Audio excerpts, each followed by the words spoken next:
ठीक है सबका। अभी आपको बस एक चैप्टर, दो चैप्टर कंप्लीट हुआ। इंडिया का लोकेशन और साइज, और सेकेंड चैप्टर हम लोग पढ़े थे physiographic region of India, Bharat का भौतिक विभाजन। ठीक है सबका। 2-4 मिनट बातें करेंगे आपसे इस पर। ए, घर पढ़ाई लिखाई कर रही हैं? हाँ, खड़ा हो जाइए। भारत का म्यांमार के साथ कितना किलोमीटर की सीमा साझा करता है भारत? हाँ, कितने राज्यों के साथ सीमा साझा करता है? कौन कौन?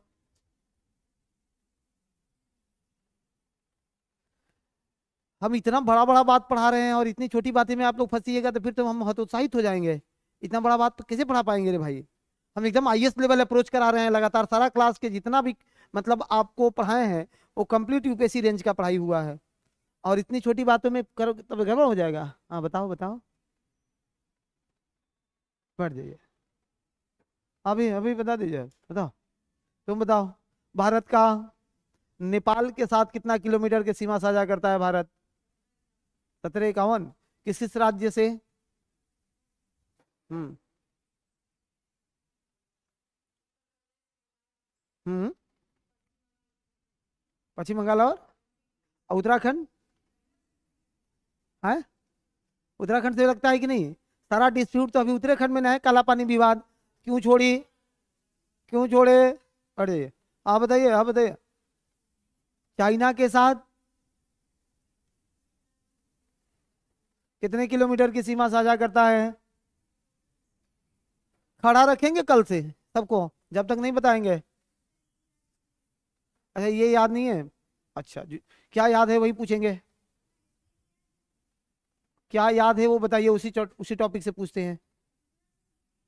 अच्छा, इसी में के दूसरा पूछ लें। अच्छा, अंडमान को निकोबार से कौन पृथक करता है? 10 डिग्री चैनल। अंडमान निकोबार को कितने भाग में बांटा गया है?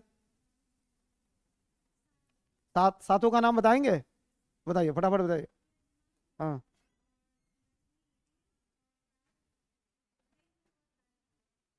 अच्छा, ठीक है, बैठ जाइए। थोड़ा और मेहनत करिए अभी। आप खड़ा होइए। भारत का सबसे दक्षिणतम बिंदु, साउदर्न पॉइंट, कितने डिग्री लेटीट्यूड पर है?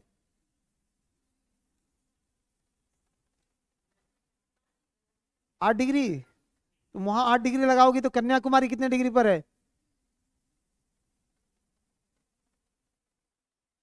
कितना गुना है मेरे भाई?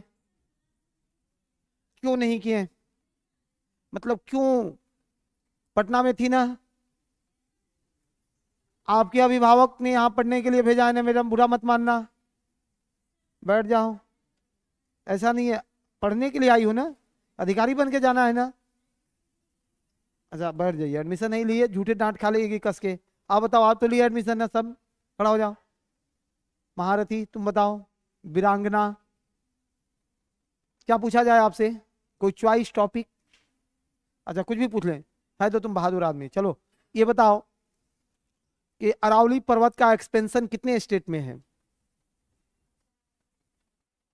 4। हाँ। कि- अच्छा, एक यूनियन स्टेट और 4 स्टेट। पश्चिमी घाट का विस्तार कितने राज्यों में? 4 या 5? कपाड़ फाड़े तुम्हारा तब कैसे लगेगा जे? एक फट्टा व्यवस्था कराइए, ऐसे थोड़े चलेगा। 4 या 5, ये कौन जवाब हुआ? ना 4 ही सही है ना 5 ही सही है, दोनों में फेल कर गए। लंबाई क्या है सबसे ऊंची चोटी? हाँ। किस प्रकार की संरचना है? Hair band. एकदम नहीं चलेगा ऐसे। बैठ जाइए। आप बताइए। बताएंगे ना? क्या पूछा जाए आपसे? कोई डिमांड हो तो आप बता दीजिए, सर इसी टॉपिक से पूछिए, वही पूछेंगे। भारत का क्षेत्रफल कितना है? भारत से बड़े कितने राज्य हैं, देश हैं? कौन कौन?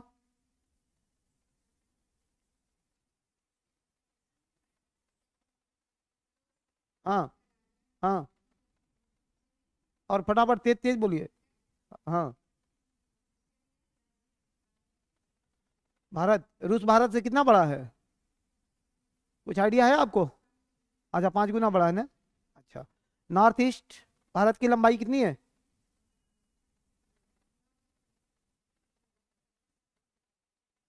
हम्म, बैठिए बैठिए, ऐसे नहीं चलेगा। आप भी खड़ा हो जाइए। कुछ डिमांड हो तो बताइए, उसी चैप्टर से पूछेंगे। हाँ, आगे आ जाइए, आगे आइए। उपाय बहुत होगा आज। और नहीं तो तुरंत गार्जियन कॉलिंग करवाइए, व्यवस्था करवाइए, अभी सबका फोन उजमा को बोलिए। आप बताइए। हम्म, छोटा नागपुर पठार नाम सुने हैं ना? कितने भागों में विभाजित है? छोटा नागपुर पठार को कितने भागों में विभाजित किया गया? 2 भागों में। उसका विभाजक कौन है? किससे विभाजित किया गया है? कैसे काम चलेगा? हम तो यहाँ अकेले पूछ रहे हैं, वहां 5 लोग पूछेंगे। राजस्थान को कितने भागों में बांटा गया है? हाँ? राजस्थान की दोमट मृदा को किस नाम से जाना जाता है? बढ़िए। कोई उपाय नहीं है मेरे क्लास में, या तो भागना पड़ेगा ना तो पढ़ना पड़ेगा। जो टिक गया वो अधिकारी बन के जाएगा, स्टाम्प लेके आओ, लिख देंगे। नहीं तो भाग जाना पड़ेगा। ठीक है, अभी तो 5-6 दिन का क्लास ही हुआ है ना। तो आपको हमने कहा है कि प्री का 1/3 हिस्सा यानी 50 क्वेश्चन मेरे क्लास से आने हैं, ज्योग्राफी, इन्वायरमेंट और बिहार स्पेशल।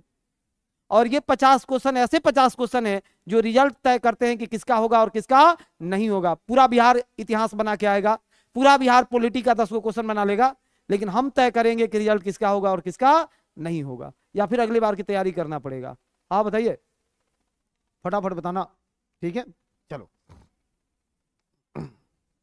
हिमालय को भौतिक आधार पर कितने भागों में विभाजित किया गया है? 3 भाग में। कौन कौन जी मैडम? ये भौतिक विभाजन है। नदियों के आधार पर कितने भागों में? हिमालय की लंबाई कितनी है? 6,000? 4,000? इसमें डाटा कहाँ कुछ है जी? ये डाटा ही नहीं, डाटा है जी। जिसके पास डाटा नहीं रहेगा उसका आटा खत्म हो जाएगा, सीधी बात है। कैसे चाहते हो कि बिना डाटा के कैसे पढ़ोगे आप? ठीक है, रुको, अभी तो डाटा और भी आपसे पूछे जाएंगे। चलिए, अब बता दो आप कि पश्चिम बंगाल के साथ कौन कौन से स्टेट अपनी सीमा साझा करते हैं? ये तो सामान्य डाटा है ना। बिहार पश्चिम बंगाल के साथ नहीं, बांग्लादेश के साथ। स्टेट पूछेंगे तो और खराब गड़बड़ हो जाएगा। चलो, बांग्लादेश के साथ बताओ। हम्म। हाँ। हम्म। तो बैठ के बताइए, लेकिन भूलिए मत। हम्म।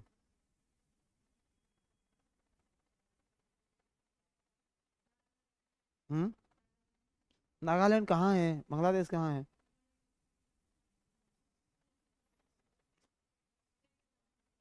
एगो पेपर ले आइए, सबका अभिभावक का नाम नंबर लिखवाते हैं फ्रेश तरीका से। बैठिए बैठिए, सबका लिखवाते हैं, इधर से शुरू करते हैं। आप खड़ा हो जाइए, बिना बिना हेजिटेशन के खड़ा होना है। ठीक है, आप बता दें कितने स्टेट और कितने केंद्र शासित प्रदेश है भारत में? 7 यूटी है। हैं? सबसे बड़ा यूटी क्षेत्रफल में? सबसे छोटा? सबसे छोटा अंडमान निकोबार। हम्म, आप बताएं, जनसंख्या में सबसे बड़ा यूटी कौन सा है? चलिए, आप बताएं कि जो महानदी बेसिन है, वो महानदी निकलती कहाँ से है? कल ही बात हुई थी उस पर।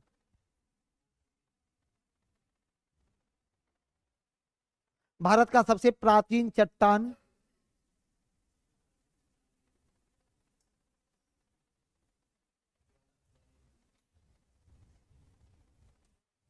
आप बताइए धुरंधर, आप तो अभी 2 दिन से पढ़े हैं ना।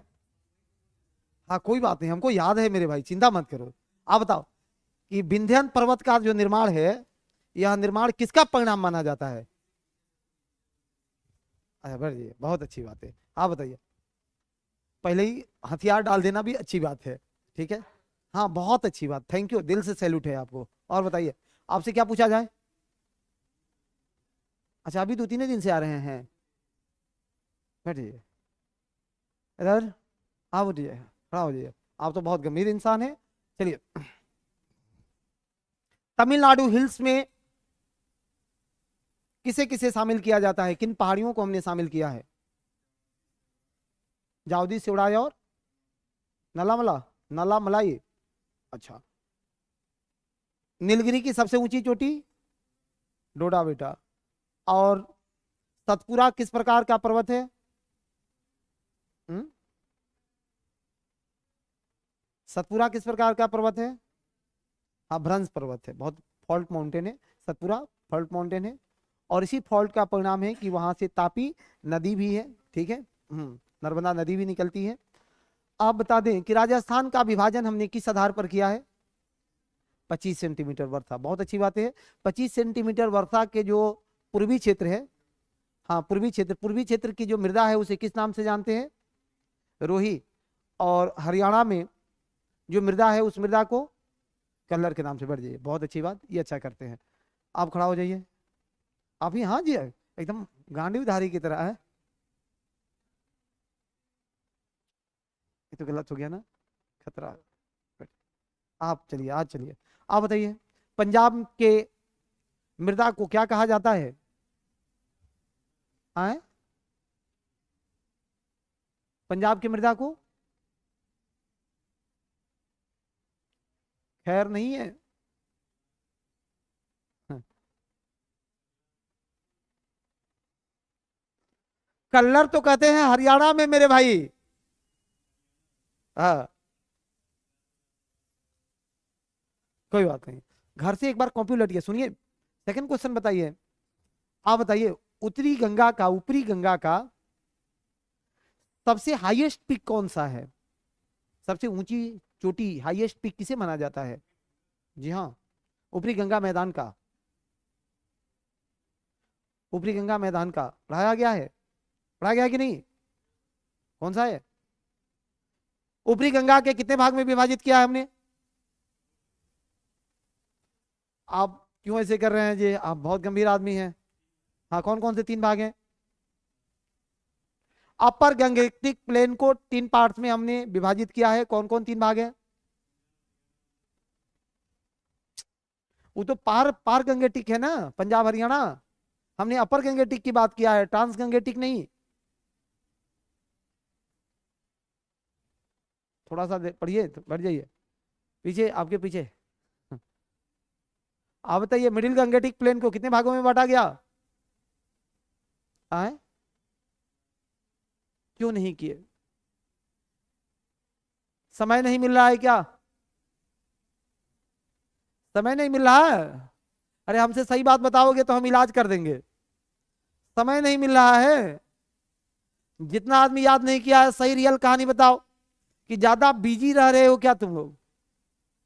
अगर ज्यादा बिजी है तो ये फील्ड छोड़ के भागो, जाकर के उस दुनिया में बिजी रहो। कुछ आदमी कैसे हूं, बड़ी मशक्कत के बाद कोचिंग आने भर का जीवन में फुर्सत निकाल पाता है, बाकी समय वो बिजी ही बिजी है। तो अगर ऐसी समस्याएं हैं तो फिर आपको जीवन में बहुत कठिनाइयों का सामना करना पड़ेगा। बैठ जाइए, बैठ जाइए, केवल आप ही को नहीं, ये सबके लिए है। आप बताइए, लोअर गंगेटिक प्लेन को कितने भागों में बांटा है? 5 भाग में। पांचों का नाम बताएंगे कि लोअर गंगेटिक प्लेन में कौन कौन से 5 पार्ट्स हैं? हाँ हाँ। हम्म। पार, डेल्टा, डेल्टा बारिंड, यही है, ठीक है। अच्छा अब बताइए, मिडिल गंगेटिक प्लेन को कितने पार्ट्स में बांटा गया है? 3 पार्ट में। कौन कौन से 3 पार्ट में? हम्म।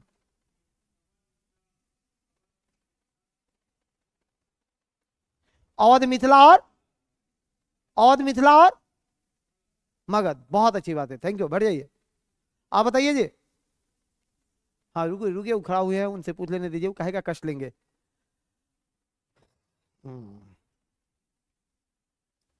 हम्म। पाकिस्तान के साथ भारत कितने किलोमीटर की सीमा साझा करता है?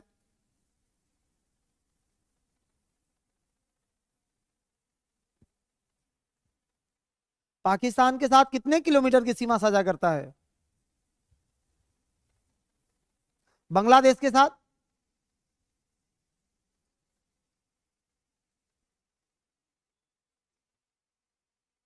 क्या बोल रहे हैं? आपका जवाब मेरे पास तक पहुंच नहीं रहा है। बैठ जाइए। आप बोलो रे बालक, गांडीवधारी अर्जुन, तुम बताओ क्या पूछे तुमसे? क्या पूछें? कुछ आइडिया दो, उसी से पूछ लेते हैं। हिमालय से पूछें? बहुत अच्छी बात है। आप बताओ कि ट्रांस हिमालय में कितनी पर्वत श्रेणियां हैं? आए? कौन कौन? कौन कौन सी तीन है? हम्म। ट्रांस हिमालय का विस्तार कहां से कहां तक है? ट्रांस हिमालय का विस्तार कहां से कहां तक है? सुगा की तरह पढ़ाया गया है ना आपको।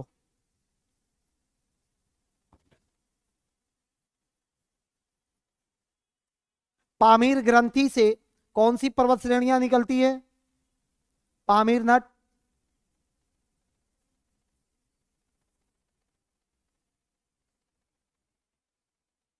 बैठ जाइए, बैठ जाइए। चश्मा वाले, आप कुछ बताएंगे, डिमांड करेंगे? तिब्बत प्लेटू किसका बना हुआ है?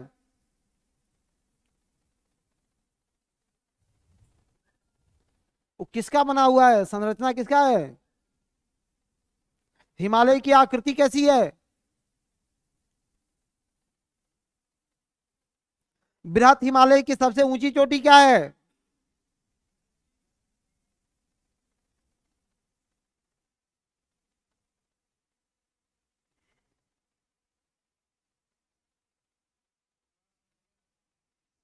क्लास नहीं आए थे? क्यों नहीं आए थे मेरे लाल? आए? सेकंड ईयर का इसलिए नहीं आए थे? आपके पीछे वो रिवीजन कर लिया, कहा कि सर मेरे पास तक पहुंचे पहुंचे तब तक हमने तो फिट है सर, हम है कि नहीं है? हम एकदम फिट है।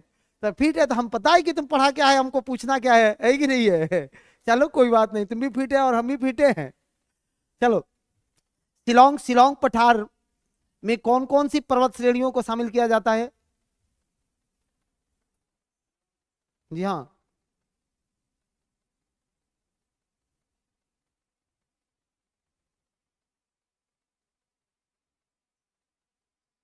कल ही बड़ा जोर जोर से चिल्ला चिल्ला के आपको पढ़ाए थे कि नहीं मेरे भाई? गारो, खांसी, जयंतिया, मिकी, रेंगमा पढ़ा रहे थे कि नहीं?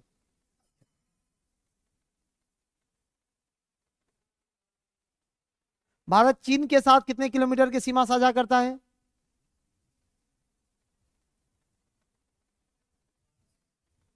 चीन के साथ 1200, लद्दाख से लेकर अरुणाचल प्रदेश तक 1200 होगा।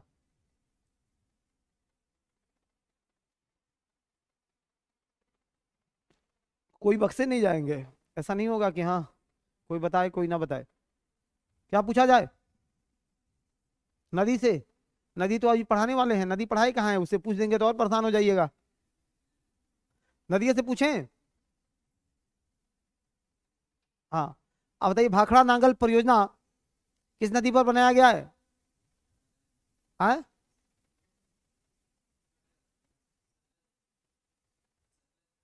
सतलज पर? सतलज कहाँ से निकलती है? राजस्थान के बगल में से कि राक्षसी ताल से? किस दर्रे से भारत में प्रवेश करती है? हाँ? ब्यास और जो है सतलज के बीच के जो दोआब है उसका नाम क्या है?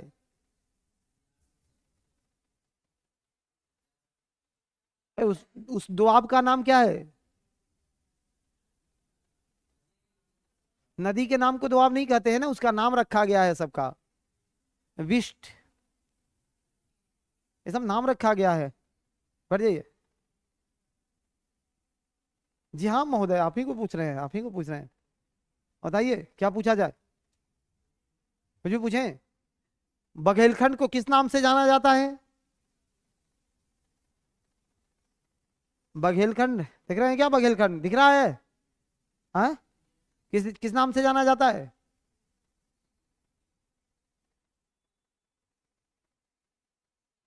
हम्म? विंध्यन का निर्माण कैसे हुआ है?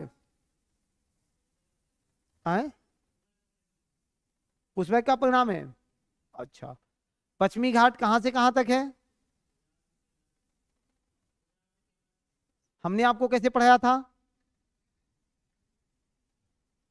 हमने आपको कैसे पढ़ाया था? हमने कैसे पढ़ाया था कि कहां से कहां तक है? उसका फिजिकल लोकेशन भी दिखाया है कि तापी से लेकर के कन्याकुमारी तक। कहां से कहां तक है? तापी से कन्याकुमारी तक। बढ़ जाइए। तुम लोग बहुत दिन के बाद दिखाई दिया है क्या? क्यों? कुछ तो मजबूरियां रही होगी। यूं ही कोई बेवफा थोड़े होता। तो क्या मजबूरी रही है बता दो। बैठ जाओ, तब नहीं पूछेंगे जब आया ही नहीं है तो। आप आए थे जी? अभी नहीं आए थे? आपसे भी नहीं पूछा जाए? चलिए, एक बहुत अब आपसे 2 मिनट का विनम्र निवेदन कि सुनो। आप केवल कॉपी पढ़ के भी रखोगे और ढंग से समझ जाओगे तो क्वेश्चन नहीं छूटेगा। केवल कॉपी को भी ढंग से समझ गए ना, केवल शब्द नहीं, उसके कंसेप्ट को, उसके फैक्ट्स को अगर समझ में आ गई तो क्वेश्चन नहीं छूटना है। लेकिन अगर उतना भी नहीं करोगे तो मैं जान लगा दूं, यहां फांसी पर लग जाए, रिजल्ट होने वाला नहीं है। कुछ भी कर दे तो पढ़ना तो पड़ेगा ही। और बहुत आसान चीजें हैं, एक एक चीजों को 10-10 बार पढ़ाते हैं, बोलते रहते हैं, बोलते रहते हैं। और फिर भी अगर नहीं आ रहा है तो ठीक नहीं है। पूरी बातें है ना? सबके लोगों के जितने लोग आए हो, सब लोगों का नाम नंबर लिखवा देते हैं घर का। और अगले बार जब भी पूछे, डेली तो पूछते नहीं है, अगले बार जब भी पूछेंगे तो यहाँ बुला करके उजमा को आज सबके घर फोन करवाएंगे। आज जिसका ज्यादा गड़बड़ लगेगा उसके अभिभावक को बोल भी देंगे कि ये काम करिए, आकर के ले जाइए और इनके जीवन की अगली प्रक्रियाओं में इन्हें शामिल करिए। है कि नहीं है? सब अभिभावक को ये ऐसे स्टेज में आप हैं कि जहां ये खबर मिल गई और वो भी एक टीचर अगर खबर पहुंचा दिया तो समझो वो प्रोसेस चालू हो जाएगा और फिर जीवन का सबसे बुरा दिन आ जाएंगे। ठीक है? हाँ, ये मोटिवेट होकर के भी क्या कर रहा है? जब नहीं पढ़ के आएगा तो मैं मोटिवेट ही तो करने में लगा हूं कि कम से कम पढ़ो। अब ये स्कूल लाइफ नहीं है ना, अब ये कॉलेज लाइफ नहीं है ना, अब ये कंपटीशन लाइफ है ना, ये संघर्ष है ना, यहाँ लड़ना पड़ता है ना, यहाँ समय से टकराना पड़ता है ना। मैं वही तो पूछ रहा हूँ आपसे कि क्या दिक्कत है आपके पास? 3 घंटे क्लास आते हो, 23 घंटा घर में हो। उस 23 घंटा में कितने देर समय मिलती है? अगर 2 घंटा भी रोज पढ़ लिए होते तो आज ये हालात थोड़े होता। और तो मन्नी कर दो, इसका मतलब आपने 2 घंटा भी नहीं पढ़ा। दो समस्याएं खुल के बात करेंगे आपसे कि कुछ तो पहरा पर लगा हुआ है, मेल जेंडर, कि मोबाइल कितना बजे ऑनलाइन हो रहा है और कितना बजे ऑफलाइन हो रहा है, इसमें पढ़ाई डुबा दिया। है कि नहीं है? और कुछ फीमेल जेंडर में समझाने में लगा हुआ है कि भाई सब छोड़ो, बीपीएससी निकलना है कि नहीं है? तो रोज पता चला कि 6-8 घंटे का समझाने का क्लास चल रहा है और इसी में दोनों का लाइफ खत्म है। तो इन चीजों से बाहर निकलिए। हकीकत यही है कि आपको पढ़ने पड़ेंगे और बहुत पढ़ने पड़ेंगे। जितना कोई कल्पना नहीं की हो उससे ज्यादा पढ़ने पड़ेंगे, उससे ज्यादा पढ़ने पड़ेंगे मेरे भाई। ठीक है?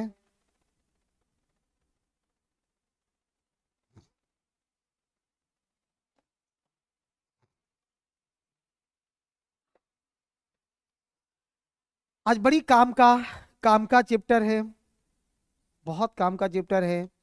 इंडियन ड्रेनेज सिस्टम पढ़ना है। आए 6 राज्य से मैडम, 6 राज्यों से गुजरती है।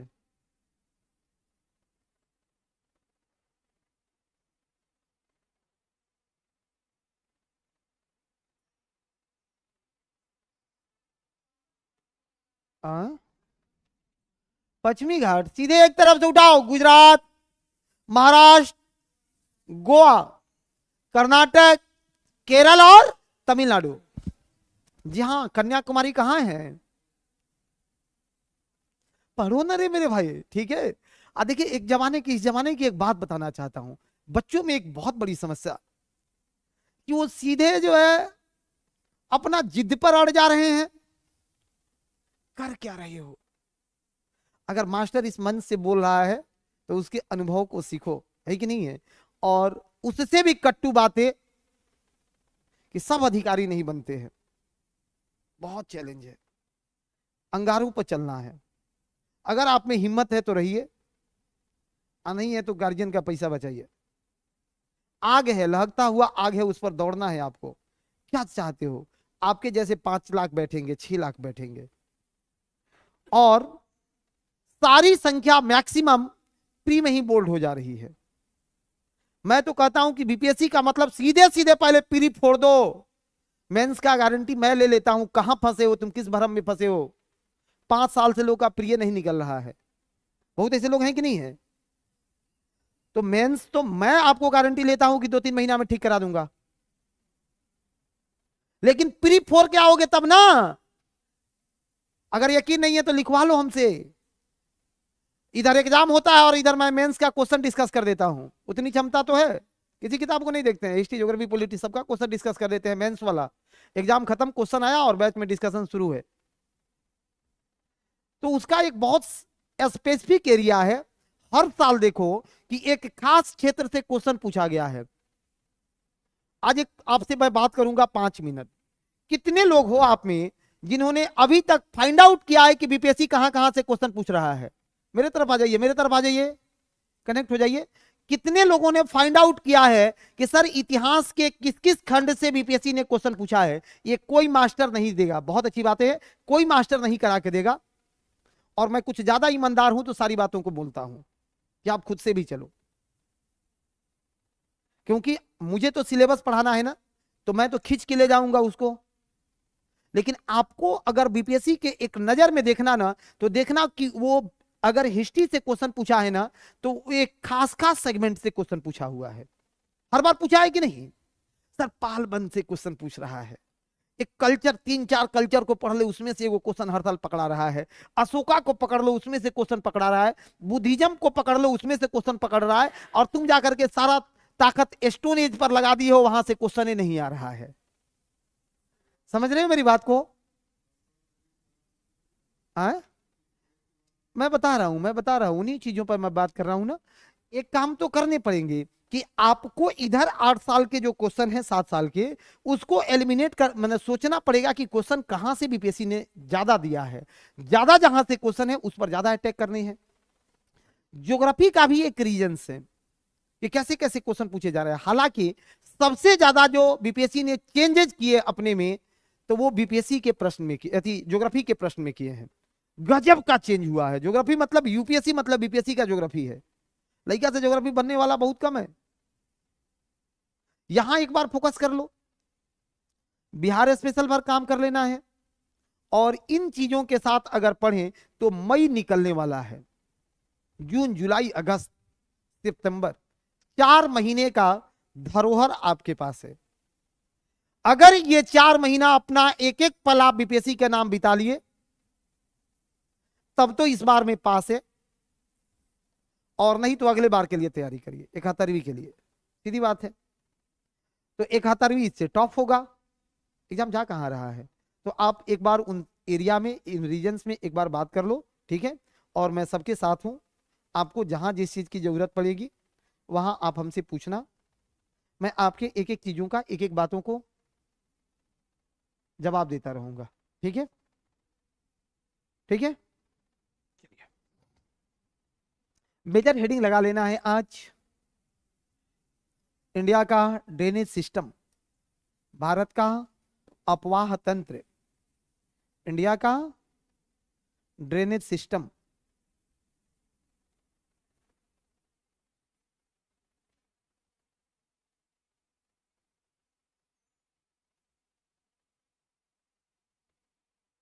भारत का अपवाह तंत्र।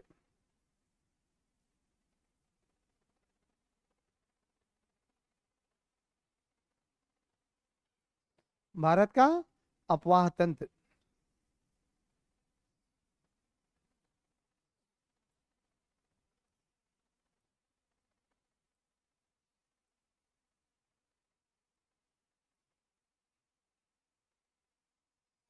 ड्रेनेज सिस्टम को, अपवाह तंत्रों को।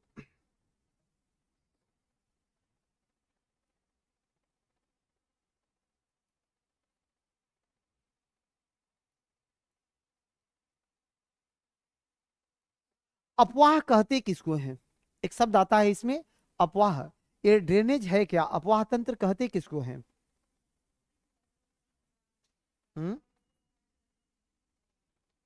कह देना कि सरिता या नदियों का जो धरातलीय प्रवाह है, ये धरातलीय प्रवाह ही ड्रेनेज कहलाता है। कि सरिता या नदियों का जो धरातलीय प्रवाह है, इसी को ड्रेनेज कहा जाता है। हमने ड्रेनेज सिस्टम को कितने भागों में बांटा था? 2 भागों में। कौन कौन? हिमालयन ड्रेनेज सिस्टम और दूसरा है peninsular drainage system. Himalayan drainage system और पेनिनसुलर ड्रेनेज सिस्टम। एक हिमालयन है और दूसरा पेनिनसुलर है। हिमालयन ड्रेनेज सिस्टम है और पेनिनसुलर ड्रेनेज सिस्टम है। एक हिमालयन है और दूसरा कौन है? पेनिनसुलर ड्रेनेज सिस्टम है। लिखना एक लाइन, एक लाइन लिखो फटाफट, जबरदस्त लिखो कि सरिता या नदियों का धरातलीय प्रवाह अपवाह तंत्र है। The flow of water through a definite channel is known as drainage. अंग्रेजी में लिख लेना, the flow of water through a definite channel is known as drainage. Is known as drainage. Is known as drainage.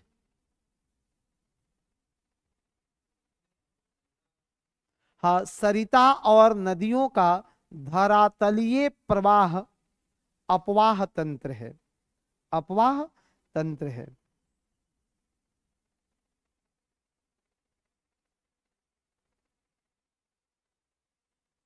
देखो, उत्पत्ति के आधार पर, origin के आधार पर हमने 2 भागों में बांटा है। एक पार्ट कौन सा है? हिमालयन ड्रेनेज सिस्टम, और दूसरा कौन सा है? Peninsular drainage system. Himalayan drainage system और पेनिनसुलर ड्रेनेज सिस्टम, दिक्कत है? हिमालयन और पेनिनसुलर ड्रेनेज सिस्टम, ठीक है? चलो कंटिन्यू करते रहना। अब दोनों में 2-2, 3-3 पॉइंट मेंशन कर लो, ताकि कहीं आपको लिखने का मौका मिले तो वहां आप अच्छा इसको कर पाओ।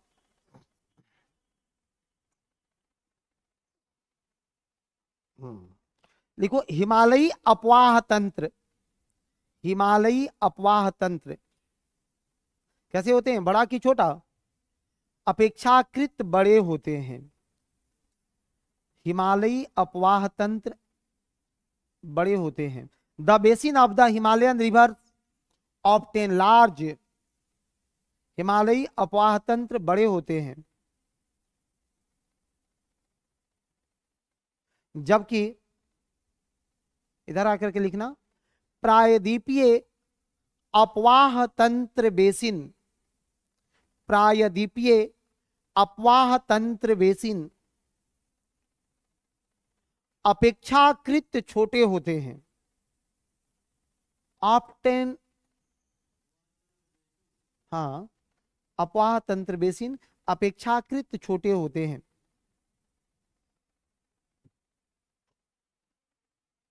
बता दिया है ना इंग्लिश में भी।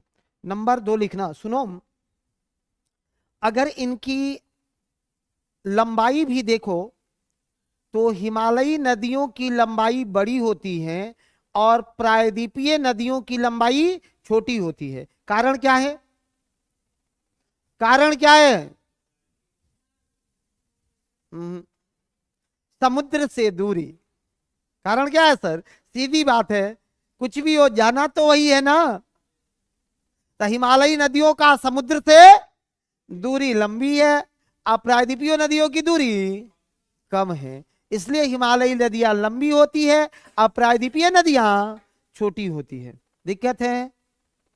लिखो नंबर 2, फटाफट लिखना। The Himalayan rivers are often long. हिमालयी नदियां लंबी होती हैं because because the source is far way from ocean. क्योंकि इसका उद्गम समुद्र से दूर होता है। इसका उद्गम समुद्र से दूर होता है।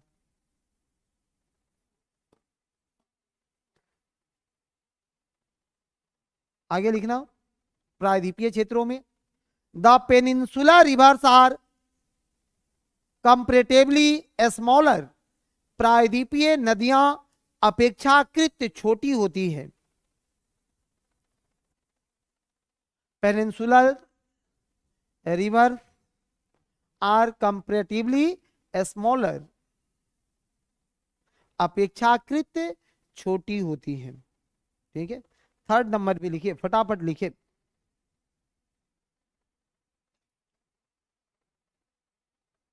The Himalayan river often from delta.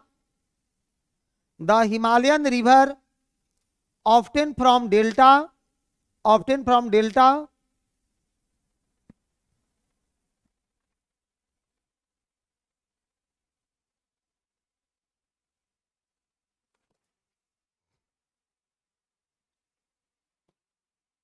At their mouth.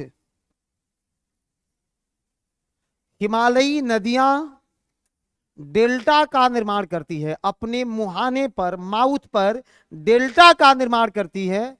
हिमालयी नदियां डेल्टा का निर्माण करती है, डेल्टा का निर्माण करती है। जबकि जबकि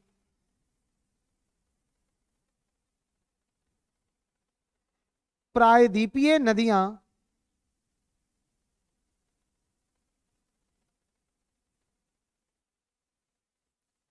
जबकि प्रायद्वीपीय नदियां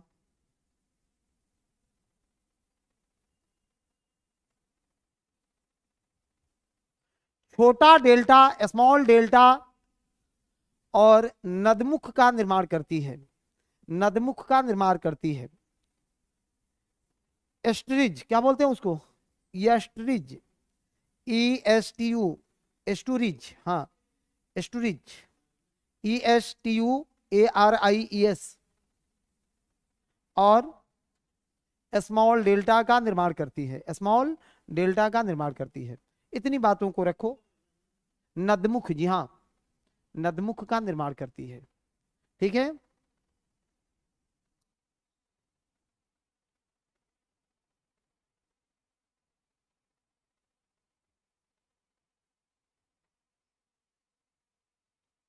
मेजर हेडिंग लगाना है सिंधु नदी तंत्र, सिंधु नदी तंत्र,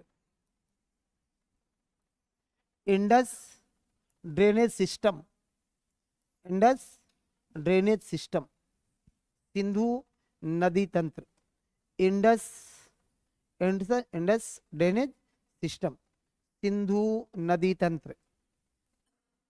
ठीक है,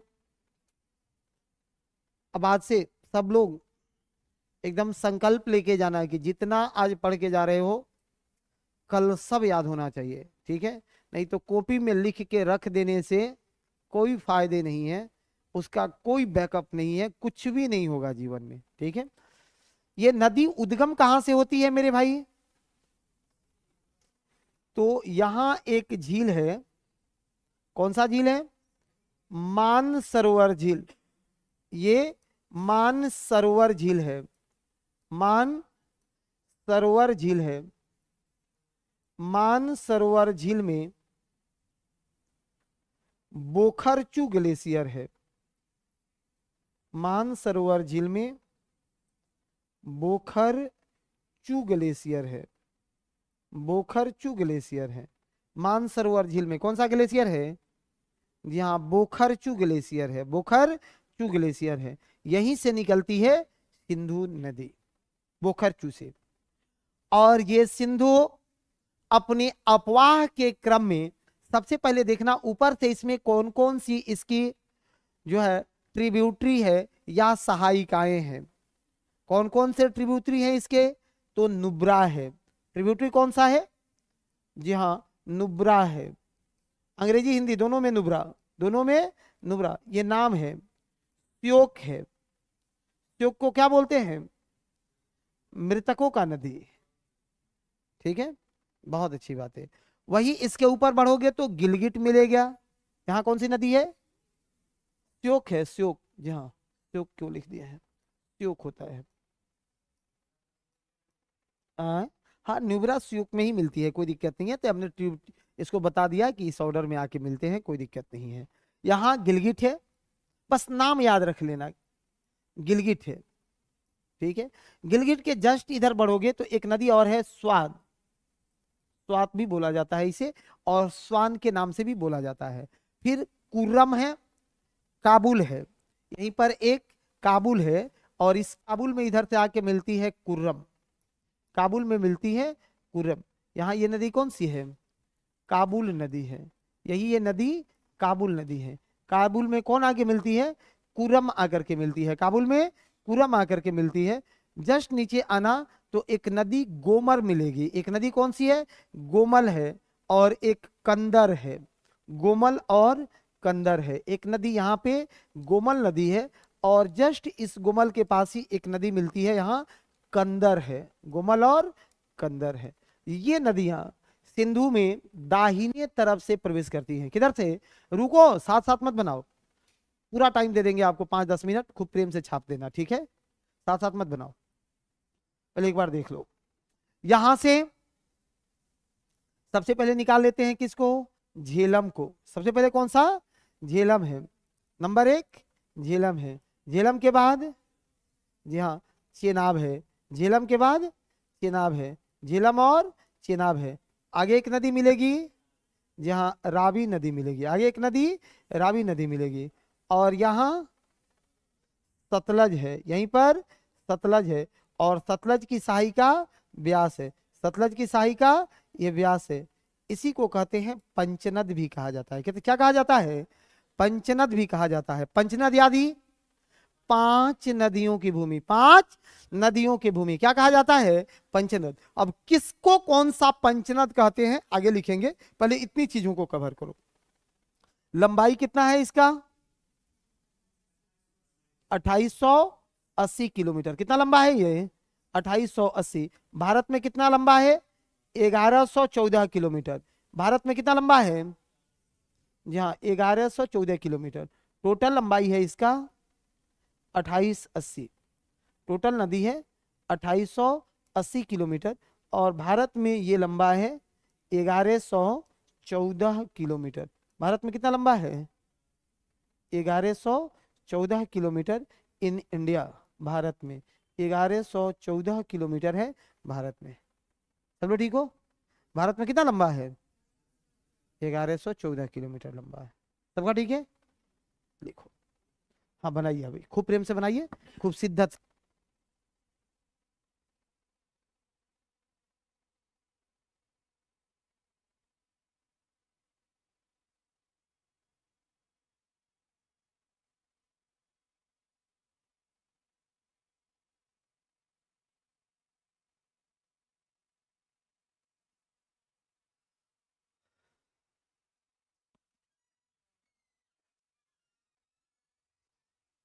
धीरज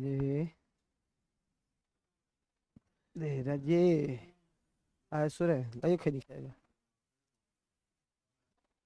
ओ नहीं, ए क्या है?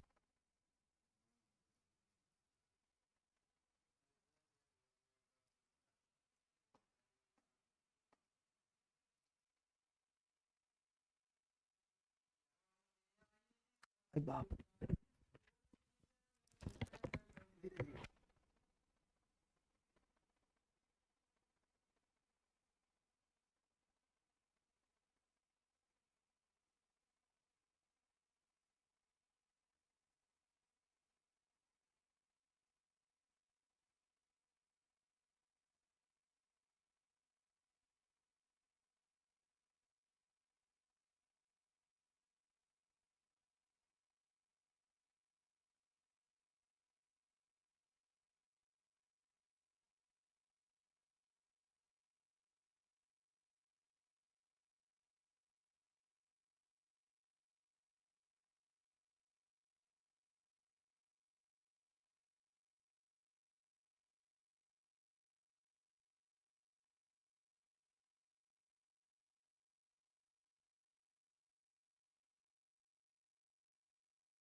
ये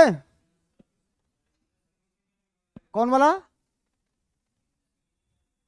इंडस के नीचे कौन इंडस? ये नुब्रा, श्योक, गिलगिट, स्वात, कुरम, काबुल, गोमल, कंदर, यहाँ है झेलम, चेनाब, राबी, ब्यास और सतलज। राजी, ब्यास और सतलज।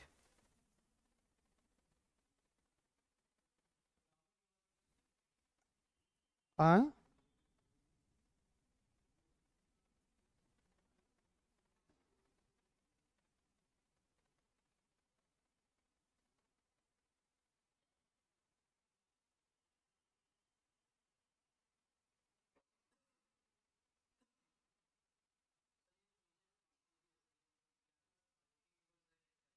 हाँ, ये सब ट्रिब्यूटरी है, सहायिकाएं हैं।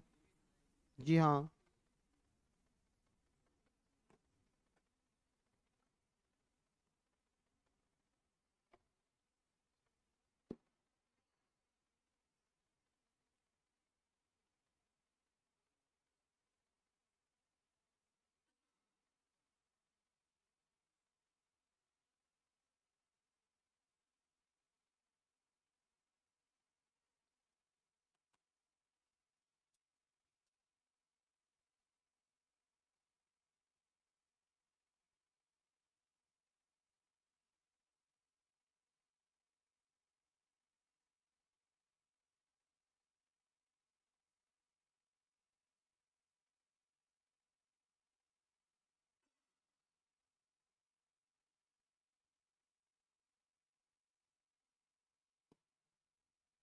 देखिए, जो पंच दोआबों के नाम हैं, इन पंच दोआबों के नाम कौन कौन से हैं? ठीक है, ये पंच दोआबों के नाम कौन कौन से हैं? जैसे सतलज और ब्यास के बीच का जो दोआब है, ये जो दोआब है मेरे भाई, इसी पर लिख दे सबको, ज्यादा अच्छा रहेगा। अलग बना दें? ये हो गया सबका? चलिए, बहुत अच्छी बात है, आगे बढ़ लेना। जो दोआब है, ये दोआब में फटाफट लिखते जाइए।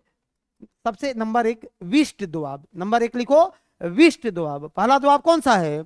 विष्ट दोआब। दोआब, दो नदियों के बीच की जो भूमि है उसे दोआब कहा जाता है। Land between two reverse called Doab. Land between two reverse called Doab. दो नदियों के बीच की दूरी दूरी सॉरी भूमि ही दोआब कही जाती है। दिक्कत है तुम लोग, करे बालक? Land between two reverse called Doab. तो पंजाब में 5 रिवर्स के बीच की भूमि है, उसी को दोआब कहा जाता है। अंग्रेजी में भी दोआब ही होता है इसको, ठीक है। चलो, नंबर एक विष्ट दोआब। विष्ट दोआब अंग्रेजी में सीधे लिख देना, विष्ट दोआब। विष्ट दोआब किसके किसके बीच है? व्यास टू सतलज। विष्ट दोआब है Beas to Sutlej, Beas to Sutlej, Beas to Sutlej. Bist Doab किसके किसके बीच है? ब्यास और सतलज के, ब्यास और सतलज के। विष्ट द्वाब किसके किसके बीच है? ब्यास से सतलज के, ब्यास से सतलज के बीच में विष्ट द्वाब है। जबकि एक है बारी द्वाब, बारी, जी हाँ बारी, BARY, बारी, बारी द्वाब, बारी। व्यास से राबी, व्यास और राबी, व्यास और राबी, व्यास और राबी के बीच में कौन सा है? बारी द्वाब है। व्यास और राबी के बीच के द्वाब को बारी द्वाब कहा जाता है। कल पूछेंगे क्वेश्चन में कि व्यास और राबी के बीच के द्वाब को बारी द्वाब, नहीं बताएंगे तो फिर ठीक नहीं होगा, खतरा होगा। ठीक है, आगे रचना द्वाब, रचना द्वाब राबी और चेनाब के बीच में। रचना द्वाब किसके बीच में है? Ravi to Chenab, Ravi to Chenab.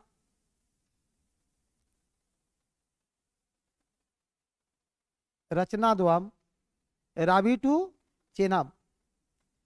चाज द्वाब, चाज, चाज, जी हाँ चाज, ये चाज द्वाब, चाज द्वाब किसके किसके बीच में है? हाँ चेनाब से झेलम के, चेनाब से झेलम के, चेनाब से झेलम के बीच में है। सिंध सागर दोआब, सिंध सागर दोआब या सिंध, इसका नाम ही है सिंध सागर दोआब, सिंधु और झेलम के बीच में है। किसके बीच में है?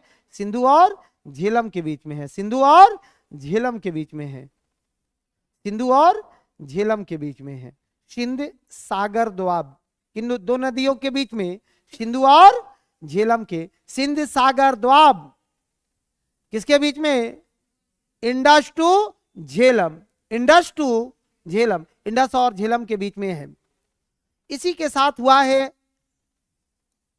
सिंधु जल समझौता, इंडस वाटर ट्रीटी, सिंधु जल समझौता, इंडस वाटर ट्रीटी, वाटर जहां ट्रीटी, सिंधु जल समझौता कब का है?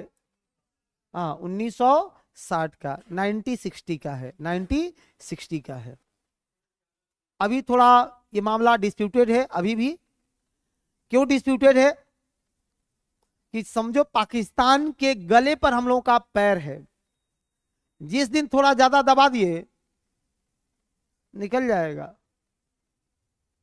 हाँ ये सिंधु जो हमारे रीजन से निकल रही है उसकी लाइफ लाइन है, धड़कन है।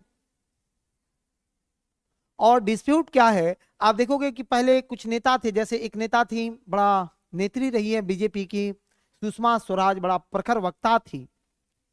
वो लगातार एक स्टेटमेंट दोहराती थी कि पाकिस्तान खून और पानी दोनों साथ साथ नहीं बहने देंगे, खून बहाने से बाज आ जाओ, नहीं तो हम पानी बहाना बंद कर देंगे और तुम बिना गोली बारूद के मरोगे। क्या विवाद है इस पर? इसको भी थोड़ा देख लेते हैं। पहले ये देखना ये हुआ कब था, तो ये 1960 में किसके किसके बीच हुआ है? इंडिया और पाकिस्तान के बीच, इंडिया और पाकिस्तान के बीच, इंडिया और पाकिस्तान के बीच, पाकिस्तान के बीच, भारत और पाकिस्तान के बीच। जिसकी मध्यस्थता किसने किया था? इसकी मध्यस्थता किसने किया था? इसकी मध्यस्थता किसने किया था?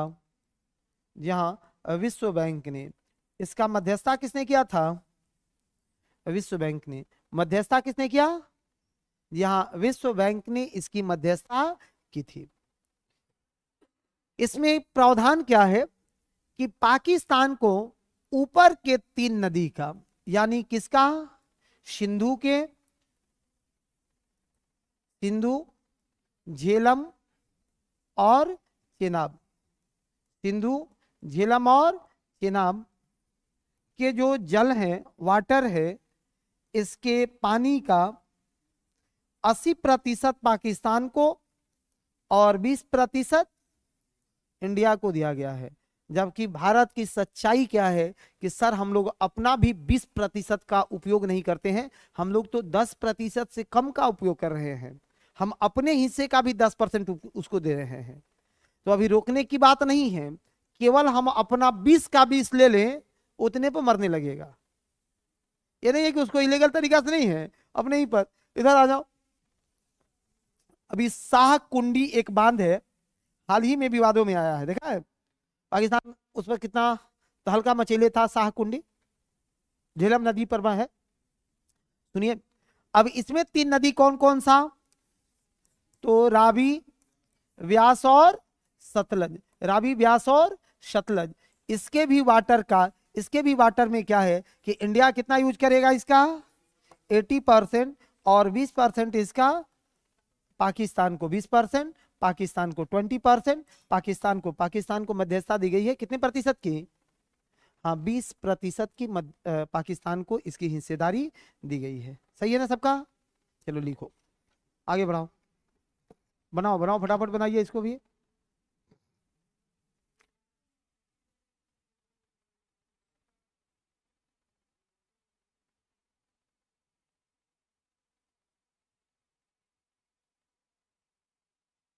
ठीक है, हो गया, लिख ली। वाह, बहुत बहादुर है दोनों, दोनों बहादुर है। सोच रही है कि नहीं सर बहादुर मत कहिए।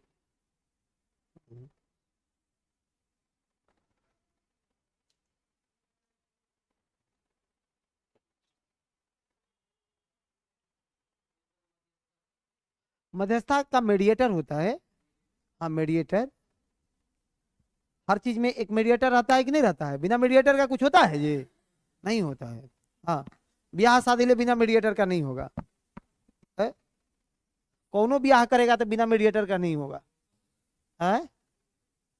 हाँ, ब्रोकर अलग चीज है, वो एजेंट टाइप का होता है ना, जिसको उससे लाभ अर्जित करनी हो वो ब्रोकरिंग करता है ना। ठीक है, अब ब्याह में ब्रोकर रहेगा जी, ब्याह में मीडिएटर रहेगा। ठीक है, हाँ एक चीज है कि अब ये जितनी एजेंसियां बन गई है ब्याह वाला, ये सब ब्रोकर है। ये सब क्या कहोगे, ये ब्रोकर है, ये मीडिएटर नहीं है। अब विवाह के लिए भी तो बहुत सारे संस्थानें बन गई हैं। ये अपना रिज्यूम डालो हाँ शादी.com पर, और तुरंत आपके पास फोन आना शुरू हो जाएगा। एक नहीं, हालांकि लायक होगा तब, उस पर भी नालायकों की एक फौज खड़ी है। पता चला कि साल दर साल से कोई नहीं पूछ रहा है, उस पर भी बहुत है, देखना जा करके, लाखों में रिज्यूम पड़े हुए हैं। ठीक है, कोई पूछने वाला नहीं है। आए रेटिंग, रेटिंग क्या होता है?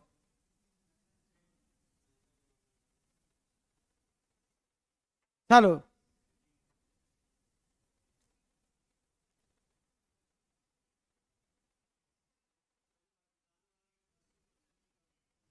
हाँ 80 वाला पाकिस्तान, 80% पाकिस्तान में है, अब 20% इंडिया का है। 80% इंडिया का, 20% पाकिस्तान का। 20% कहाँ का है? पाकिस्तान का है। ठीक है, चलिए एक काम करो। अब सिंधु की कुछ सहायक नदियां, उन नदियों का उद्गम कौन कौन सा था, एक बार उसको लिख लेना, बस एक एक शब्द में लिख करके खत्म कर देना। जैसे यहां नदी है झेलम, इधर वाले को लिख लेते हैं केवल झेलम। झेलम नदी का उद्गम वेरीनाग झील, कहां से? वेरीनाग झील से। झेलम नदी कहां से निकलती है? वेरीनाग झील से। कहां से निकलती है? वेरीनाग झील से।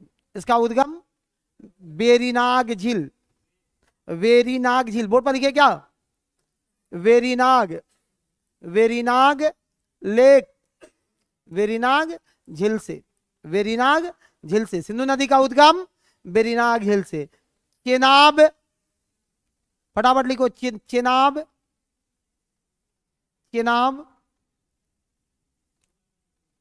चेनाब पहले लिखो। उसमें हिमाचल प्रदेश में चंद्रभागा कहलाती है, चंद्रभागा कॉल्ड्स इन हिमाचल प्रदेश। चंद्रभागा, जी हाँ, हिमाचल प्रदेश में चंद्रभागा कहलाती है। चंद्रभागा, बोर्ड पर लिखे नहीं, सुनो, वही एक के पास है कौन सा, बारह लच्चा दर्रा, नाम सुना है, सुनो, ये चंद्रभागा जो है समझ लेना, इस बारह लच्चा दर्रा के दोनों तरफ से निकलती है, बीच में पास है, बीच में पास है, पास समझते हो ना, दो पर्वतों के बीच एक आने जाने का रास्ता जो नेचुरल बना हो, प्राकृतिक रूप से हो, वही पासेज है। तो बारह लच्चा दर्रे के दोनों भाग में एक तरफ चंद्र और दूसरे तरफ भागा, और जैसे ही चंद्र और भागा दोनों मिलेगी चंद्रभागा, दिक्कत है। तो बारह लच्चा के एक तरफ चंद्र और दूसरे तरफ भागा, और दोनों को मिला देगा तो चंद्रभागा। बहुत अच्छी बात है, लिखो, लिखिए, यह नदी, दिस रिवर, बारह लच्चा दर्रे के दोनों side, both side, Chandrabhaga, Chandrabhaga या चेनाब, यह नदी बारह लच्चा दर्रे के दोनों साइड, बोथ साइड प्रवाहित होती है, फ्लो होती है। बारह लच्चा दर्रा, बोर्ड पर लिखें, अंग्रेजी हिंदी किसमें लिखें, बारह लच्चा दर्रा, बारह, जी हां, लच्चा पासेज, पासेज, ठीक है। ये बारह लच्चा दर्रा के दोनों तरफ, बोथ साइड, बारह लच्चा दर्रा के दोनों तरफ चंद्र और भागा के नाम से निकलती है, चंद्र एंड भागा नेम से निकलती है, ओरिजिनेट होती है, चंद्र और भागा नाम से ओरिजिन्स होता है इसका, निकलती है, निकलती है, चंद्र और भागा नाम से। बारह लच्चा के एक तरफ चंद्र और दूसरे तरफ भागा। राज्य कौन सा, हिमाचल प्रदेश। किस राज्य में, हिमाचल प्रदेश में। स्टेट कौन सा है, हिमाचल प्रदेश में है, ठीक है। आगे लिखिए, नेक्स्ट रावी नदी, नेक्स्ट रावी नदी, रावी नदी, कहां बाड़ा तू ए बालक, उसी के ट्रिब्यूटरी सहायिकाओं को पढ़ रहे हैं ना, ये सब तो सिंधु में, अभी तो सिंधु में जितने प्रोजेक्ट बनाए गए हैं उन सब प्रोजेक्ट को भी आज ही खत्म करना है। आगे लिखना, रावी नदी, रावी रिवर, इसका ओरिजिन कहां है, near Rohtang passes, Rohtang passes, Ravi river originate near Rohtang pass, Rohtang दर्रा, रोहतांग दर्रा के समीप इसका उद्गम होता है। कौन सा है, हाँ, रोहतांग दर्रा। आगे लिखना, व्यास,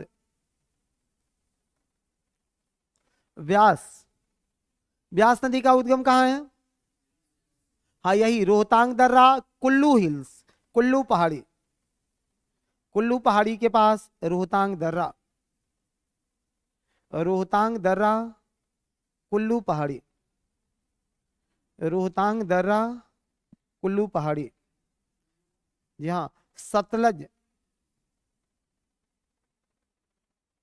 सतलज कहा, राकसताल झील, राकसताल झील। सतलज कहां से ओरिजिन होता है, इसका उद्गम कहां से है, राकसताल झील, राकसताल, जी हां। And entered in India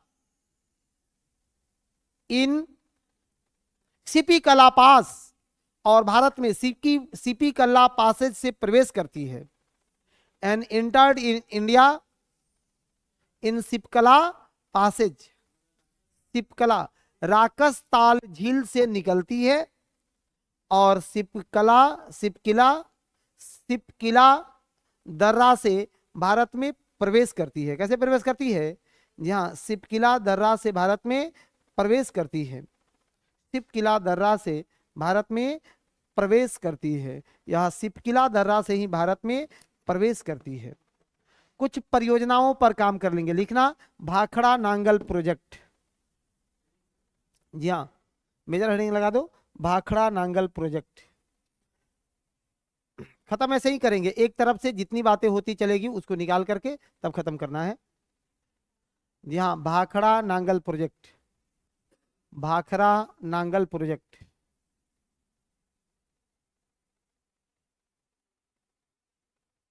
Bhakra Nangal project.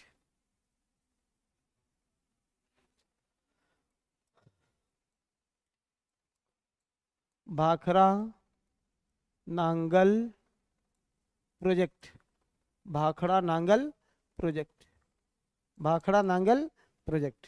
ये भाखड़ा नांगल प्रोजेक्ट किस स्टेट में है? यहां देखो, यहां दो डैम बनाए गए हैं, 2 डैम हैं। कौन कौन से?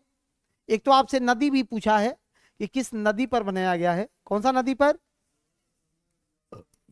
सतलज पर, ये सतलज पर है, ठीक है, ये सतलज पर है। हरिके बैराज संगम पर है या पोंग बांध संगम पर है? ये सीधे सीधे सतलज पर है। हाँ, ये सतलज पर। सुनो, और जो भाखड़ा नांगल परियोजना है इसमें 2 डैम है। कौन सा? एक है भाखड़ा और दूसरा है नांगल। भाखड़ा और नांगल, भाखड़ा और नांगल। इसका उपयोग करते हैं हम लोग किस चीज में? एक तो सिंचाई में करते हैं, ड्रेनेज में इसका उपयोग करते हैं, और दूसरा हम लोग हाँ बिजली बनाने में भी इसका उपयोग करते हैं, बिजली में। ठीक है, बता रहा हूं ना, इसका उपयोग हम लोग बिजली बनाने में भी करते हैं। और नांगल परियोजना में जो है, अब यहां से बायोगैस या बायोमास टाइप के संयंत्रों को भी चलाया जा रहा है नांगल परियोजना में से, तो उर्वरकों के लिए भी हम इसका उपयोग करते हैं।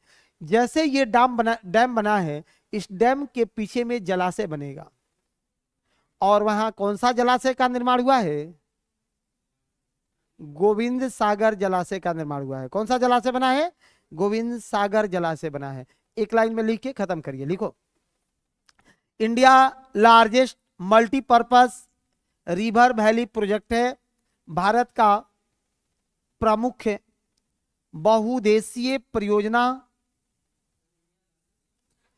मल्टीपर्पज रिवर प्रोजेक्ट है।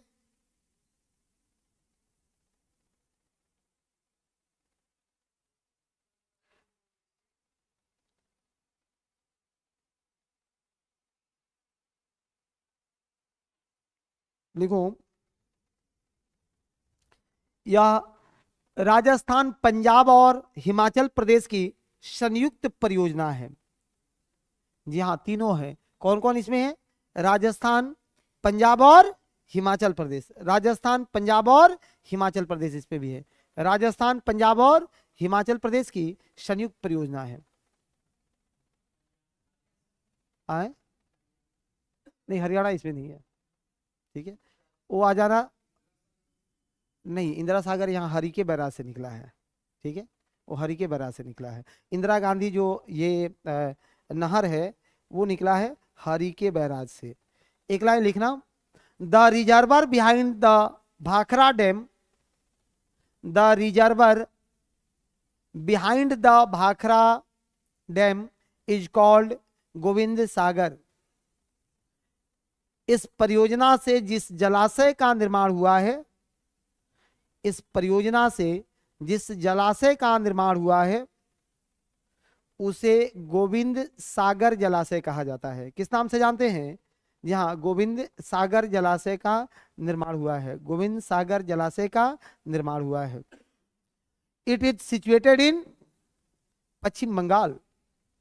कहां पे अवस्थित है? Sorry, Himachal Pradesh. It is situated in Himachal Pradesh. It is situated in Himachal Pradesh. Gobind Sagar, Gobind Sagar सिखों के 10वें गुरु गुरु गोविंद सिंह के नाम पर इसका नाम गुरु गोविंद सागर रिजर्वर रखा गया है। सिखों के 10वें गुरु हैं, उन्हीं के नाम पर इसका नाम गोविंद सागर रखा गया। दिक्कत है किसी को? नहीं है ना, वो गोविंद बल्लभ पंत है। वो आ जाइएगा ना यहाँ नर्मदा पर, वहां बना हुआ है, ठीक है। हाँ बताओ बताओ। यह हिमाचल प्रदेश में अवस्थित है। इट्स सिचुएटेड इन हिमाचल प्रदेश। क्या लोकेटेड इन, सिचुएटेड इन ज्यादा सही होता है, situated in.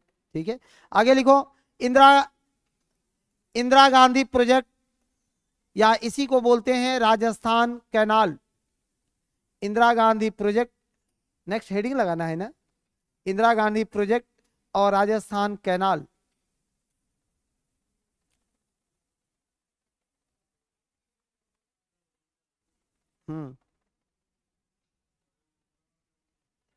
Rajasthan, Rajasthan canal, Rajasthan नहर, इंदिरा गांधी प्रोजेक्ट एंड राजस्थान नहर। सुनो, एक बांध है हरिके बैराज बांध, हरिके बैराज बांध। एक क्वेश्चन और पूछता है कि भाखड़ा नांगल परियोजना के इनॉग्रल फंक्शन पर पंडित नेहरू ने कहा था कि आधुनिक भारत का मंदिर कहा था। किसको? डैम को, बहुउद्देशीय मल्टीपर्पज प्रोजेक्ट को। ठीक है, ये 1956 में इसको मॉडर्न टेम्पल इन इंडिया, आधुनिक भारत का मंदिर कहा था, आधुनिक भारत का मंदिर कहा था। ऊपर वाले में ही लिख लो, भाखड़ा नांगल में ही लिख लो।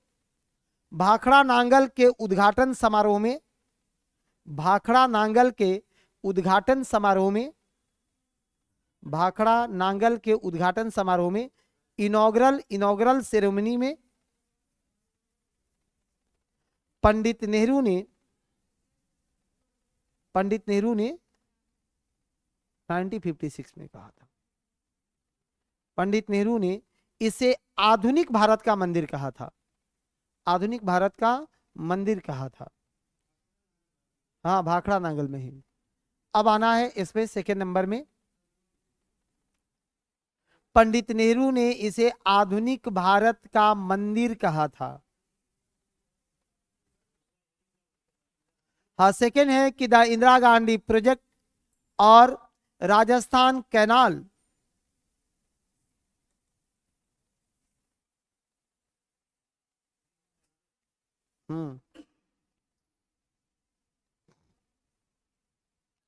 एकदम इसमें आसान चीज है।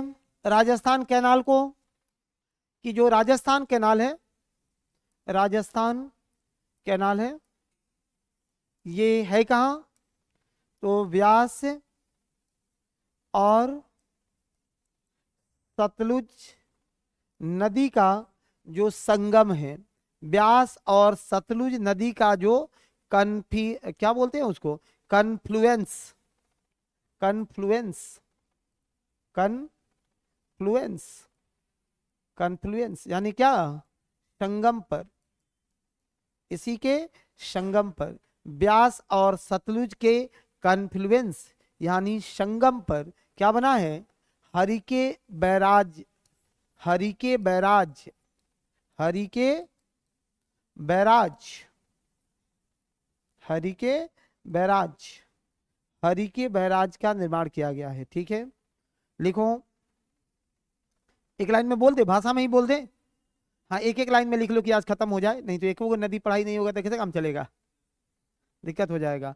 The Indira Gandhi canal has been drawn, Indira Gandhi canal has been drawn out from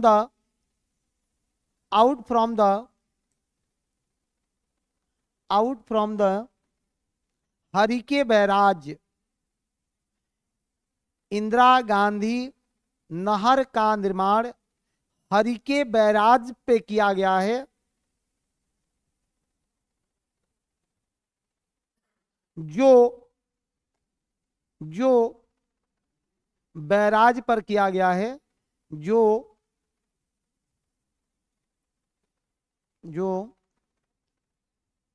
Beas और सतलुज के संगम पर है, जो ब्यास और सतलुज के संगम पर है, कन्फ्लुएंस पर है, और भारत का सबसे बड़ा नहर है, भारत का सबसे बड़ा नहर है,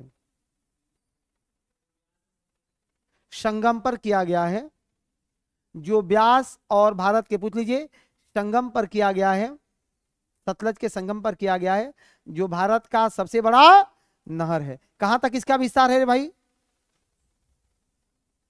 देखो तो पूरा अलवर का मैदान राजस्थान में, गंगानगर, गंगानगर की जो हरियाली है वो इसी पर निर्भर करता है ना। चलिए, हाँ हाँ, भरतपुर गंगानगर सब इसी से सिंचित क्षेत्र है, सब इसी का सिंचित क्षेत्र है मेरे भाई, इसी का सिंचित क्षेत्र है। आगे लिखिएगा, किसका, ये शुरुआत बहुत पुराना है, अभी इतना अंदर में नहीं चल रहा है। आगे लिखिए थीन प्रोजेक्ट, थीन प्रोजेक्ट, एक एक लाइन में लिखना है। थीन, थीन परियोजना, थीन, बोर्ड पर लिखे, थीन, नाम ही है थीन, हिंदी में लिखेंगे थीन, ये थीन परियोजना, ये कौन सी परियोजना है, थीन परियोजना, थीन परियोजना।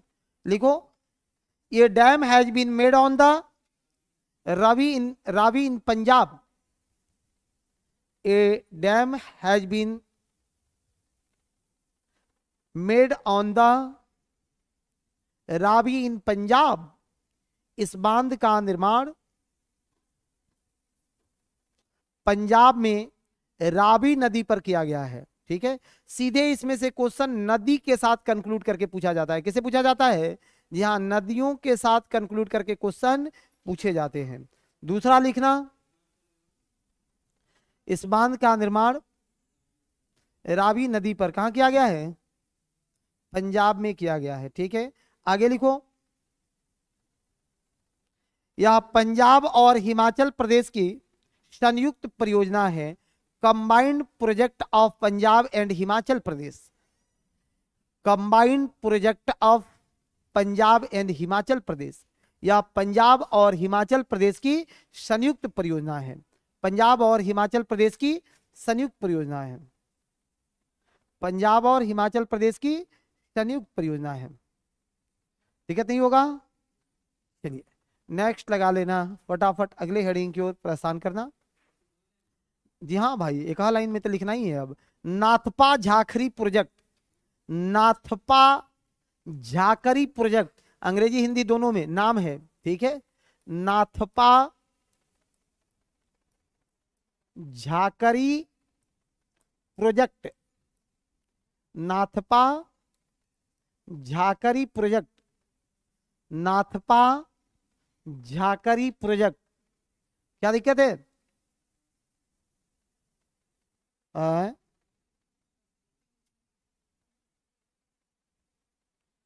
किस नदी पर है, हाँ सतलज पर, कहा, हिमाचल प्रदेश।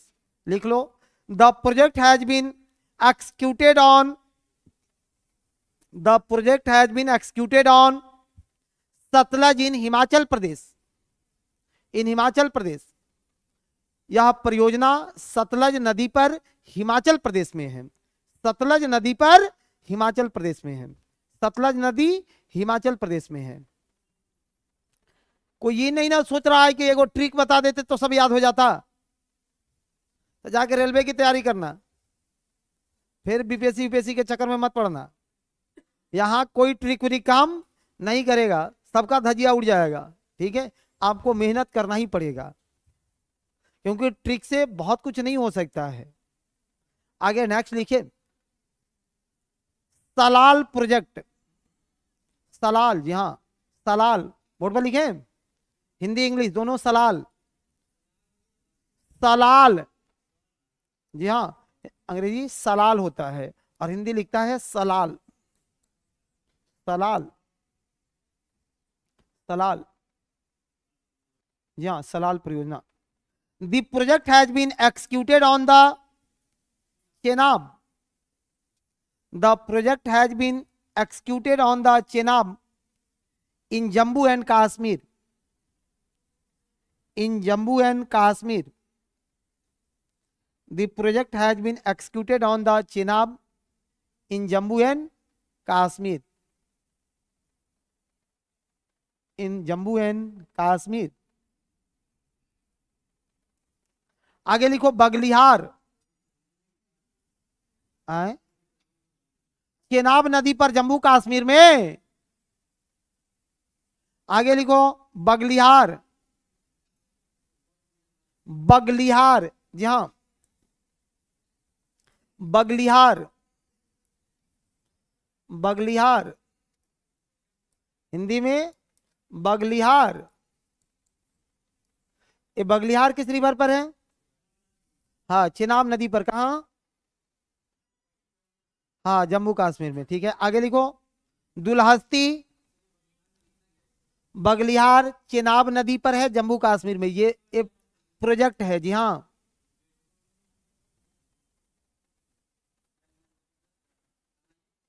ये चेनाब नदी पर, जम्मू कश्मीर में। हाँ, नेक्स्ट भी करो, फटाफट करो, खत्म हो जाए। दुलहस्ती, दुलहस्ती, दुलहस्ती परियोजना कौन सी नदी? चेनाब स्टेट, जम्मू कश्मीर। दुलहस्ती, जी हाँ, दुलहस्ती, दुलहस्ती, दुलहस्ती। ये दुलहस्ती कहाँ? चेनाबिन, जम्मू कश्मीर। चेनाबिन, जम्मू कश्मीर। चेनाब इन, जम्मू कश्मीर, जम्मू कश्मीर। ठीक है, जम्मू कश्मीर।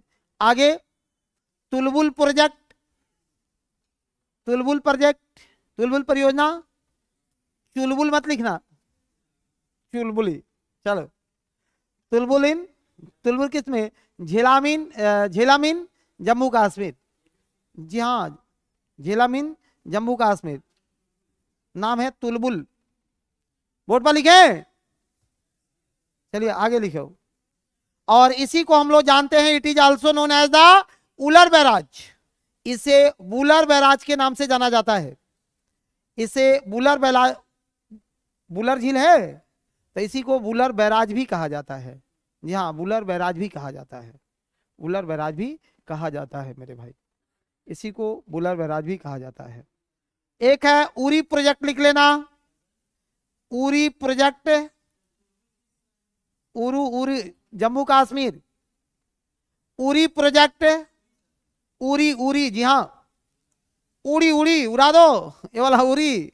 अभी उड़ी वाला घटना याद है? हमारे सेनाओं ने पाकिस्तान में घुस करके मारा था, सर्जिकल स्ट्राइक। क्या कमाल है! कहने के लिए तो भारत का पहला सर्जिकल स्ट्राइक है, लेकिन आप लोग गंभीर विद्यार्थी हो। इससे पहले भी भारत ने बहुत सारा सर्जिकल स्ट्राइक किया है सर। हमारी सेना ने श्रीलंका में भी घुस करके मारी है, म्यांमार में 2009 में म्यांमार में भी घुस के मारा था। लेकिन मोदी सर ने कहा कि पहली सर्जिकल स्ट्राइक है, तो कोई बात नहीं। हाँ हाँ, पाकिस्तान के खिलाफ बोलना छोड़ दिए, यही कि नहीं है? बोल देना चाहिए उनको भी। अभी चुनाव का समय चल रहा है, इसीलिए बहुत राजनीतिक बातें नहीं हो रही है। चुनाव बीतेगा तो और क्लास में मजा आएगा, क्योंकि उस समय ज्यादा हम लोग स्वतंत्र हो जाएंगे। अभी समझो मेरे ऊपर भी आचार संहिता लगा है, यूट्यूब पर भी मैं बहुत सधा हुआ बोल रहा हूँ, उस पर भी एकदम लन पर नहीं, और क्लास में भी वही है। आए किस पर? यूट्यूब पर। यूट्यूब पर हमको 20-30 आदमी देखता है। हाँ, यूट्यूब पर, तो यूट्यूब पर 20-30 को थोड़ा देखता है जी।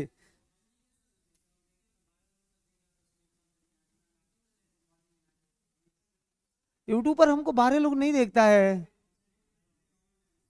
ये ऑनलाइन हो सकता है, यूट्यूब में 1200 हो सकते हैं, लेकिन 12 नहीं हो सकते हैं।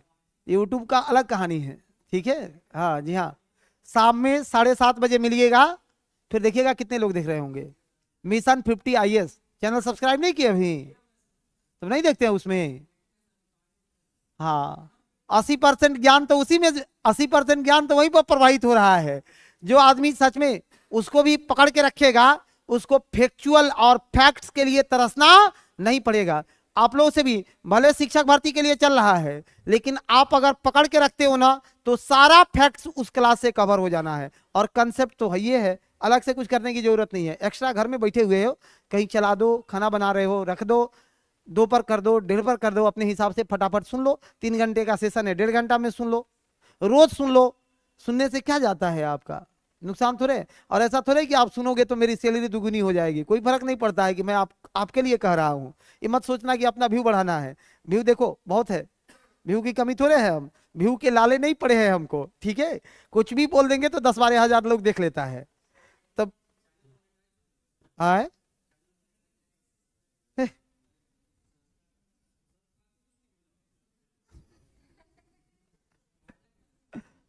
मेरी सैलरी है ना, वहां भी सारी जगह सैलरी बेसिस पे पढ़ाते हैं। ये मिशन 50 IAS के जो है परमानेंट फैकल्टी है, जहां ये हमको काम करवाएगी वही काम करेंगे। कुछ तो 1-2 दिन के लिए आप ही लोगों के चलते नहीं जा रहे हैं, नहीं तो झारखंड के लिए मेरा वीजा आ चुका है कि झारखंड चले जाइए जय जोहार करने। हम कहे कि सर रुकिए तब झारखंड जाएंगे, पहले ये सबको पढ़ा दे, ठीक है, नहीं तो वहीं चलेंगे। आए नहीं, तुम लोगों को ज्योग्राफी अब की पढ़ा के जाएंगे, बीच में किसी कीमत पर नहीं छूटेगा। और बीच में पहले बार छोड़ दिए थे, अगर ज्योग्राफी हम पढ़ा दिए होते, अभी से मेरा एक क्लास अब रेगुलर आपके एग्जाम तक रहेगा। कैसे रहना है कि सर जैसे ही जियो खत्म होगा, हम तो बहुत तेज खत्म करने के फिराक में है कि तेज खत्म हो जाए, ताकि आपके हक में मैं ज्यादा काम कर सकूं। मैं क्लास खींचने वाला टीचर नहीं हूं। इन्वायरमेंट खत्म हो करना है, और बिहार स्पेशल जो 30 नंबर लेकर के बैठा है, इस पर जबरदस्त अटैक करना है। तो एक तो अभी यही न चल रहा है भाई, अभी ये 3 है, तो एक क्लास मेरा पैरेलल अगर चलता रहेगा, तब आपके एग्जाम तक तीनों खत्म हो जाएंगे आराम से। हाँ, उरी परियोजना लिख लीजिए एक लाइन में। ये प्रोजेक्ट कहां बना हुआ है भाई? झेलम नदी पर, जम्मू कश्मीर में। झेलम नदी इन जम्मू कश्मीर, JNK। झेलम नदी इन JMK, JNK, Jammu and Kashmir. Jhelum in Jammu and Kashmir. Jhelum reverse in Jammu and Kashmir. Jhelum reverse in Jammu and Kashmir. सब हो गया? आगे लिखो। गंगा नदी तंत्र, यहां गंगा ड्रेनेज सिस्टम, गंगा नदी तंत्र, ठीक है। मैं पर डे किसी भी 5 व्यक्ति से क्वेश्चन पूछने के लिए अधिकृत हूं। बहुत 20 मिनट खराब हो गया है क्वेश्चन पूछने में। कल से ये 20 मिनट खराब नहीं करके, लेकिन 5 मिनट खराब जरूर करेंगे कि 5 व्यक्ति किसी से भी क्वेश्चन पूछने के लिए हम अधिकृत हैं। क्या आप लोग आम सहमति से इस प्रस्ताव को पारित करते हो? किसी को विपक्ष में बोलना है? किसी को विपक्ष में बोलना है? हाँ बोलिए। हाँ बताइए बताइए। हाँ कोई बात नहीं, अपना पक्ष रखिए ना, सदन में ये होते रहता है, क्या दिक्कत है? सदन में भी विपक्षी बोलते रहते हैं कि नहीं सर ऐसे नहीं। हाँ अपना पक्ष रखिए, मैं आपका गार्जियन हूं ना, आप रखिए, हमसे रखिए। हाँ बोलिए। हाँ फिर कोई बात नहीं, रखिए।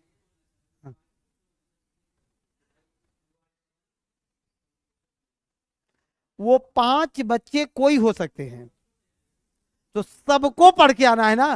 तो ऐसे 5 को चिन्हित कर देंगे तो वह 5 को पढ़ के आएगा। अब बाकी लोग क्या करेगा? आपके भी अभिभावक ने इसी उम्मीद से भेजा है ना कि आप SDM DSP बनिएगा। सबकी बात है, कोई बात नहीं, सुनो, वो 5 कोई हो सकते हैं, और मैं किसी से पूछ सकता हूं। हो सकता है लगातार 5 दिन एक को पकड़ा गया, तो ये बात मत सोचना कि काहे अटैक हो रहा है, क्या सर इसी पर भिड़े हुए हैं। हाँ कुछ बातें चली आती है क्लासेज में, तो बिल्कुल मत सोचना मेरा किसी से ना कोई प्रेम है ना द्वेष है।